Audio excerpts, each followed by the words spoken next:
Hello दोस्तों, एक वाक़या है बीवी आयशा और प्यारे महबूब के बीच का कि आप कहीं जा रहे थे और आपके साथ सहाबा भी थे। तो आपने कहा, ऐ सहाबा थोड़ा आगे निकल जाओ। और आयशा बीवी से कहा कि क्या आप हमारे साथ दौड़ना चाहेंगी?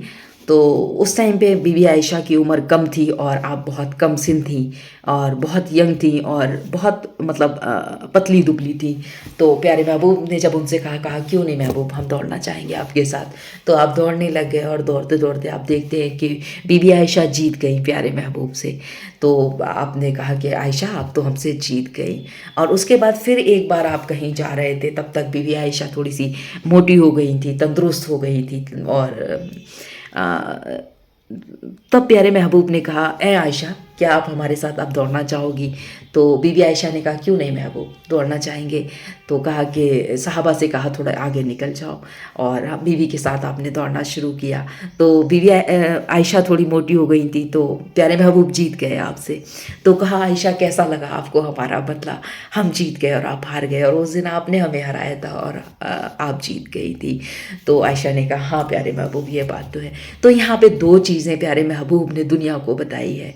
वो एक दौड़ ही नहीं थी, वो दो चीज़ें बताने का मकसद था उसके पीछे। एक तो ये था कि अपनी बीवी से मोहब्बत करो, अपनी बीवी की दिलजोई करो, अपनी बीवी को साथ ले जाओ, मोहब्बत से रखो।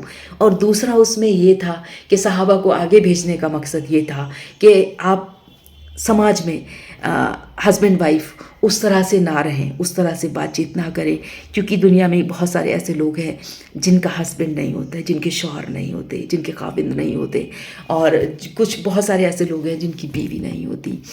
तो कुछ लोग होते हैं ऐसे। तो उनके सामने आप अगर इस तरह की बातचीत करोगे, हस्बैंड वाइफ, शौहर और बीवी आपस में, तो कहीं ना कहीं दिल पे ठेस पहुंचेगी, दिल दुखेगा। तो प्यारे महबूब का मकसद था कि किसी का दिल ना दुखे, दुनिया को ये समझाना था। लेकिन आज के लोग क्या करते हैं, अगर कोई बेवा जा रही है जिसका शौहर नहीं है, और जो हस्बैंड वाइफ हैं वो ज़्यादा मोहब्बत से बात करते हैं, ज़्यादा प्यार से बात करते हैं। वो ये नहीं सोचते कि सामने वाले का दिल दुखेगा, जबकि जानते हुए। समाज में ऐसे बहुत सारे लोग हैं जो किसी का ख्याल नहीं रखते। अगर आप प्यारे महबूब की उम्मती हो तो इस सुन्नत पे अमल करो। मत दिखाओ, जिसका शौहर नहीं है उस औरत को मत दिखाओ, और जिस शौहर की बीवी नहीं है उसको भी मत दिखाओ। दिल दुखता है, और इस्लाम में दिल दुखाना जायज़ नहीं है किसी का भी। प्यारे महबूब की अगर सुन्नतों पे अमल करना शुरू कर दिया तो एक से एक बेहतरीन सुन्नतें हैं। एक बेहतर इंसान बनाने के लिए अगर आप इन सुन्नतों पे अमल कर लेंगे तो आप बेहतर इंसान बन जाएंगे। प्यारे महबूब ने यही चाहा कि हर एक इंसान एक बेहतर इंसान बने। शुक्रिया।